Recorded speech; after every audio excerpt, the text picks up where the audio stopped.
Pour tenter de cerner la situation au Venezuela, nous accueillons en duplex depuis Caracas le juriste, politicien, écrivain Asdrúbal Aguiar. Bonjour très cher ami, je vous salue. Vous avez envoyé une lettre à l'Organisation des États américains condamnant ce qui est arrivé dans votre pays le 12 février dernier, lorsqu'une manifestation de jeunes et d'étudiants s'est soldée par 3 morts et 60 blessés. Premièrement, pouvez-vous nous décrire ce qui se passe aujourd'hui au Venezuela, notamment à Caracas? Nous vivons une situation déplorable parce qu'il y a 10 morts, des dizaines de blessés par balles en caoutchouc et un nombre important, près d'une centaine de gens qui ont été maltraités, même torturés. Le gouvernement évidemment se dérobe, ne prend pas ses responsabilités. À la place, il invite les gens à célébrer le carnaval.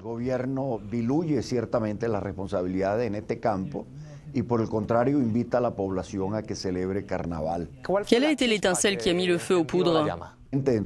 C'est un contexte asphyxiant pour n'importe quelle démocratie et la situation ne fait qu'empirer. Quand le gouvernement est entré en fonction en 1999, le président Chavez a souvent dit « c'est une révolution pacifique mais armée », c'est ce qu'a répété Nicolás Maduro ces derniers jours. Il y a bientôt un an qu'Hugo Chavez est mort. Quel bilan pouvez-vous faire de la gouvernance de son successeur Nicolás Maduro? Monsieur Nicolás Maduro ne devrait pas occuper le poste de président et je le dis d'un point de vue strictement légal en accord avec la constitution vénézuélienne de 1999.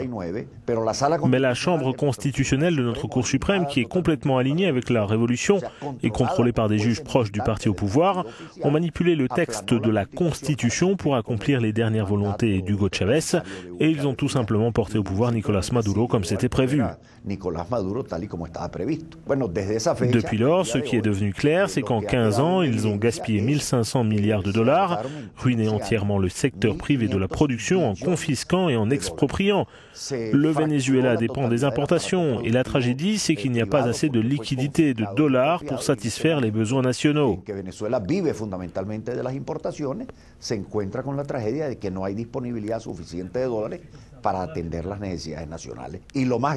Et il y a pire. Pendant ces 15 dernières années, malgré le boom pétrolier, le nombre d'homicides a augmenté. Il est passé de 4500 par an quand j'étais ministre de l'Intérieur en 1998, ce qui était déjà important, à 23 000 homicides en 2013.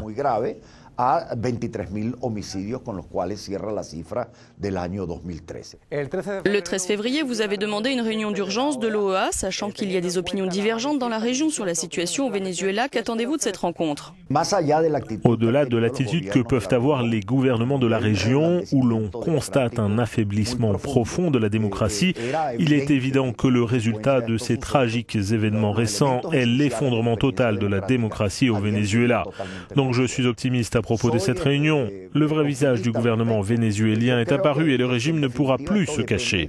De las mismas circunstancias que ya está viviendo Venezuela y que lamentablemente ya el régimen para ellos no puede ocultarla. Merci infiniment pour ces éclaircissements sur la situation au Venezuela. Muchas gracias, sí.